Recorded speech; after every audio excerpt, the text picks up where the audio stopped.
वाकाला गावे फूला बगिया, बिचवा के लावा के गाछ, बिचवा मावा के गाछ।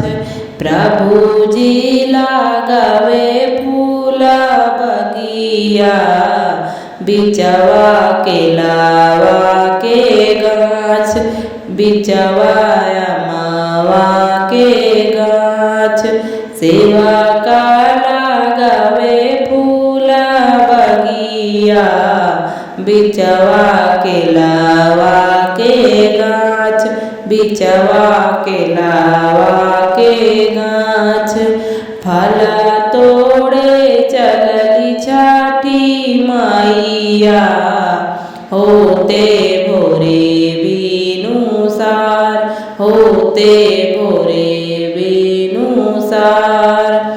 कुहिकी के बोलेली कोयलिया, पपिहा पीछे मुस्काय, सुगना पीछे मुस्काय।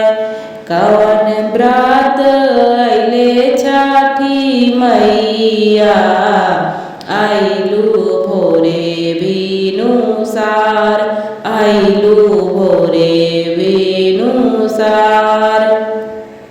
कवन व्रत अइले छठी मैया, आइलू भोरे बिनुसार, आइलू भोरे बिनुसार। मंद मंद लोग मुस्कनिया, के सचा दिहे लुलाराय, के सचा दिहे लुलाराय। कार्तिक मासे छठिया बरतिया, नैहर में पूजन हमार, नैहर में पूजन हमार। मोरे भैया आई है लियवानी, लइके डोलिया कहार, लइके डोलिया कहार। सेवका सब लाई है लियवानी, लइके डोलिया कहार, लइके डोलिया कहार। बाजन बाजे मोरी घटिया, बरती जो हेली बाट, बरती जो हेली बाट।